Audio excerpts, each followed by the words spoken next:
അപ്പോൾ നമ്മൾ ഇന്നുള്ളത് ബാണാസുര മലയുടെ മുകളിലാണ്. അവിടെ നിന്നുള്ള കുറച്ച് കാഴ്ചകളാണ് കാണുന്നത്. അതിമനോഹരമായ കാഴ്ചയാണ് നമുക്ക് ഇവിടുന്ന് കാണാൻ കഴിയുന്ന. നല്ല മഞ്ഞ് മൂടിയ മലനിരകളാണ് നമുക്ക് ഇവിടുന്ന് കാണുന്നത്. അതിൻ്റെ താഴ്വാരത്ത് കുറച്ച് വീടുകളെല്ലാം ഉണ്ട്. അവരവിടെ സ്ഥിരം താമസിക്കുന്നവരാണ്. അവരെ കൃഷി, അവരെ വീടും അവരെ സ്ഥലങ്ങളെല്ലാം അവിടെ ഉള്ളതുകൊണ്ട് അവരവിടെയാണ് സ്ഥിരമായിട്ട് താമസിക്കുന്നത്. ഇവിടെ എത്തുന്നതിൻ്റെ ഒരു 1/2 കിലോമീറ്റർ നീളത്തിൽ റോഡ് നല്ല ഇൻ്റർലോക്കെല്ലാം ചെയ്തിട്ടുണ്ട്. ബാക്കിയെല്ലാം ഫുൾ ഓഫ് റോഡാണ്. അവർ പടിഞ്ഞാത്രയിൽ നിന്ന് സാധനം വാങ്ങിയിട്ടാണ് അവർ മലമുകളിൽ എത്തുന്നത്. ഇവിടത്തേക്ക് ഓട്ടോ മാത്രമുള്ള സംവിധാനമേ ഉള്ളൂ. പിന്നെ അല്ലെങ്കിൽ അവരെ സ്വന്തം വാഹനങ്ങളിൽ വന്നിട്ടാണ് അവരെ വീട്ടിലെല്ലാം എത്താറ്. പിന്നെ അതിൻ്റെ താഴ്വാരത്താണ് അധികം വീടുകളുള്ളത്. ഇവിടെ കുറച്ച് വീടുകൾ മാത്രമേ ഉള്ളൂ. അപ്പോൾ നമ്മളത് അവിടെ നിന്ന് തിരിച്ചു പോരുന്നതാണ്. ഇങ്ങനെ ഇൻ്റർലോക്കെല്ലാം കഴിഞ്ഞ് ഇനി ഫുൾ ഓഫ് റോഡാണ്. പോകുന്ന വഴിക്ക് നമുക്ക് കൃഷിയെല്ലാം കാണാം. അത് ആ വാഴക്കൃഷിയെല്ലാം ചെയ്യുന്നുണ്ട്.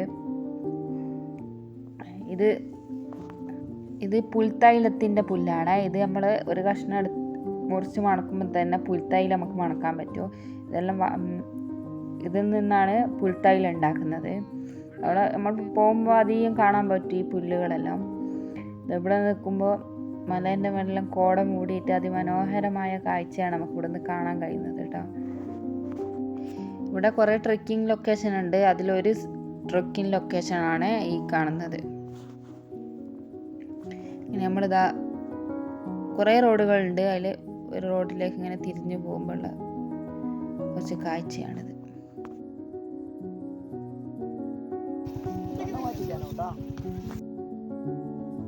ഇപ്പോൾ നമ്മൾ ഇവിടെ എത്തിയൊരു ഫുള്ള് ചളിയെല്ലാം ആയതുകൊണ്ട് പിന്നെ നമ്മൾ റിസ്ക് എടുക്കാൻ നിന്നില്ല. പക്ഷേ വണ്ടിയേറ്റം സ്ലിപ്പായാൽ പണി കിട്ടേണ്ട വെച്ച് നമ്മൾ എന്താക്കി അവിടെ നിന്ന് തിരിച്ചു പോകുന്നത്. അവിടെ എത്തുമ്പോൾ ഒരു കവാടുണ്ട്. അപ്പോൾ അവിടുന്ന് പഞ്ചായത്ത് മാറുന്നതിൻ്റെ ഒരു കവാട് ആണ്. നമ്മളതാ തിരിച്ചു പോരുന്നതാണ്.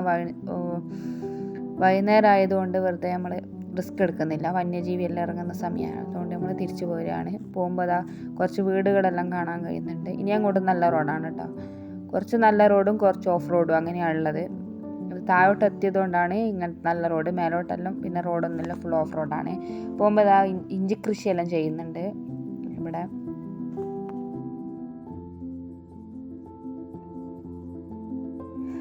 കുറേ റിസോർട്ടുകളുണ്ട് കേട്ടോ മലമുകളിൽ. അടിപൊളിയായിട്ടുള്ള റിസോർട്ടുകളെല്ലാം ഉണ്ട് ഇവിടെ സ്ഥിതി ചെയ്യുന്നത്. ബാണാസുര മല പ്രകൃതിയുടെ ഹൃദയത്തിൽ പതിഞ്ഞിരിക്കുന്ന കേരളത്തിലെ ഒറ്റപ്പെട്ട മനോഹരമായ ട്രെക്കിംഗ് ലൊക്കേഷൻ പോയിന്റും കൂടിയാണ്. പോകുമ്പോൾ ഇതാ നമുക്ക് കുറേ വെള്ളച്ചാട്ടങ്ങളും അരുവികളെല്ലാം കാണാൻ പറ്റും. റിസോർട്ടിൻ്റെ തൊട്ട് താഴെയുള്ളതാണ് ഈ അരുവി. ഇപ്പോൾ ഈ സീസൺ ആയതുകൊണ്ടാണ് ഇങ്ങനെ വെള്ളം, അല്ലെങ്കിൽ അധികം വെള്ളമൊന്നും ഉണ്ടാവില്ല. മഴക്കാലം കഴിഞ്ഞ പാടായതുകൊണ്ട് നല്ല അടിപൊളി സ്ഥലമാണ്. നമ്മളിതാ ഇറങ്ങിയിട്ട് വെള്ളച്ചാട്ടങ്ങളുടെ അടുത്തേക്കൊന്ന് നടന്നു പോകുന്നതാണ്.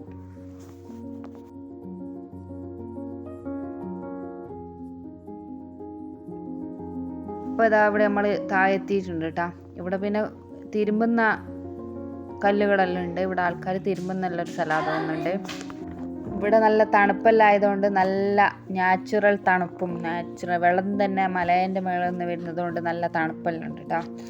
അതിമനോഹരമായൊരു കാഴ്ചയാണ് നമുക്ക് ഇവിടുന്ന് കാണാൻ പറ്റുന്നത്. അപ്പോൾ നമ്മളെ ചെറിയൊരു വീഡിയോ ഇത്ര മാത്രമേ ഉള്ളൂ കേട്ടോ. അപ്പോൾ നമുക്ക് അടുത്തൊരു വീഡിയോ കാണുന്നവരെ എല്ലാവർക്കും ബൈ.